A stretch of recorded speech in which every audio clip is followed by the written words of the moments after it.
found the one, you should never give her up. I think it's the way life changes when in love, yeah. I surround my soul with the positivity. That's why I don't worry about the things that I don't see, yeah. These days I don't worry about much. I think we should have some more fun.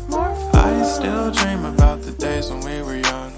I'll take a hit and still finish in one, yeah, yeah. Oh, oh, oh, oh. Memory lane, isn't that too far? Pembibitan okulasi tanaman karet klon GT. Tanaman karet klon GT. Tanaman karet Hevea brasiliensis merupakan tanaman perkebunan yang bernilai ekonomis tinggi. Tanaman tahunan ini dapat disadap getah karetnya pertama kali pada umur tahun kelima. Dari getah tanaman karet lateks tersebut bisa diolah menjadi lembaran karet, sheet bongkahan kotak, atau karet remah, kram rubber, yang merupakan bahan baku industri karet. Kayu tanaman karet, bila kebun karetnya hendak diremajakan, juga dapat digunakan untuk bahan bangunan, misalnya untuk membuat rumah, furnitur dan lain-lain. Bibit karet klon GT merupakan jenis bibit yang memiliki banyak kelebihan yaitu daya tahan yang cukup tinggi sehingga memungkinkan bisa ditanam pada lahan yang lembab. Kelebihan lain dari tanaman karet hasil budidaya tanaman klon GT getah yang dihasilkan tidak berkurang di musim kemarau. Pengertian okulasi. Okulasi adalah salah satu cara meningkatkan mutu tumbuhan dengan cara menempelkan sepotong kulit pohon yang bermata tunas dari batang atas pada suatu irisan dari kulit pohon lain dari batang bawah sehingga tumbuh bersatu menjadi tanaman yang baru. Tujuan dilakukannya okulasi tanaman. 1. Agar memiliki mutu yang lebih baik dari tanaman induknya. 2. Agar tanaman yang dihasilkan tahan terhadap hama penyakit. 3. Agar tanaman yang dihasilkan memiliki produksi yang tinggi. 4. Agar batang bawah memiliki perakaran yang kuat. Klon GT. Ciri-ciri klon GT. Bentuknya bulat, perut segitiga, ukurannya kecil, warna putih kecoklatan, bentuk mozaik sambung menyambung dan berwarna kecoklatan. Teknik okulasi. Okulasi dini merupakan salah satu metode perbanyakan bahan tanam di pembibitan dengan memadukan antara bibit kakao berusia muda umur 2 minggu, sebagai batang bawah dengan entres kakao yang berasal dari klon unggul. Okulasi coklat menggunakan batang bawah berumur 7-12 bulan, mata entres daun berumur 8-12 bulan. Okulasi hijau menggunakan batang bawah berumur 4-6 bulan dengan mata sisik atau mata daun berumur 4-6 bulan, sedangkan okulasi dini menggunakan batang bawah berumur 2-3 bulan dan mata sisik berumur 3-4 bulan. Alat dan bahan perlengkapan. Alat, pisau okulasi yang tajam. Gergaji kayu okulasi. Ember berisi air. Batu asah. Tali rafia. Bahan. A. Batang bawah 8-18 bulan. Biji yang tumbuh dan berumur antar 12-24 bulan. Mempunyai garis tengah batang 2-4 cm.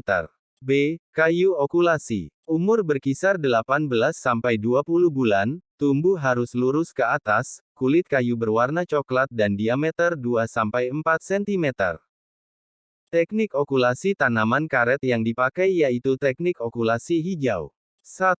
Mempersiapkan batang bawah. Penyiapan batang bawah untuk okulasi hijau adalah tanaman yang sudah berumur 4-6 bulan atau masih berwarna hijau, pangkal batang telah berwarna hijau kecoklatan diameter 1-1,5 cm dan tinggi sekitar 60 cm. 2.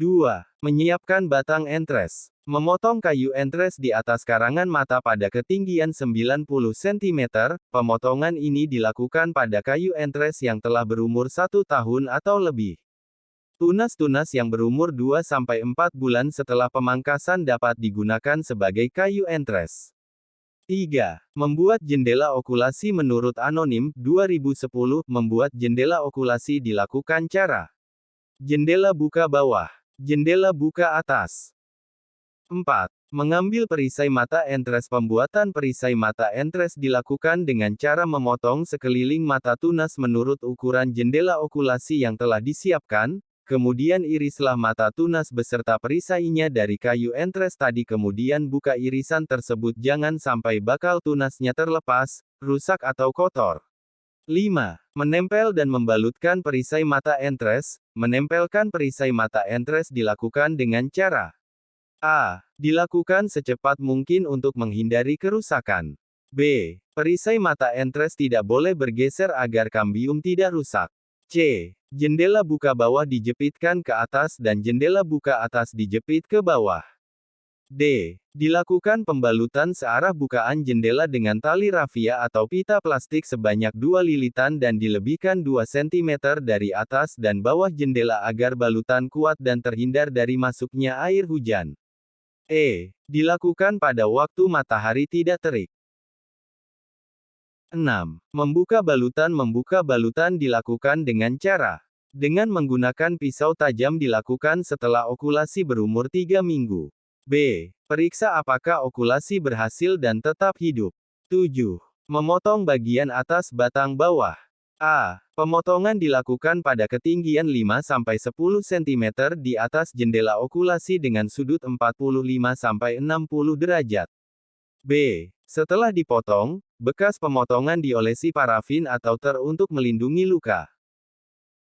Untuk mengetahui keberhasilan okulasi dapat diketahui dengan cara membuat goresan pada mata okulasi, dan apabila goresan berwarna hijau berarti okulasi berhasil dan dijadikan stum untuk ditanam dalam polybag. Tanaman karet yang diokulasi dipotong miring ketinggian 5-7 cm, akar tunggangnya dipotong dan disisakan 25 cm di bawah leher akar, dan akar lateral juga dipotong dan disisakan 5 cm. Bibit yang digunakan relatif lurus dan tidak bercabang. Setelah bibit siap, kemudian ke polybag yang berisi media tanah dan pupuk kendang perbandingan 2:1 serta pupuk NPK 2,5 ger. Pemeliharaan bibit mulai tanam yaitu penyiraman, penyiangan gulma, pengendalian hama gulma, dan penyakit.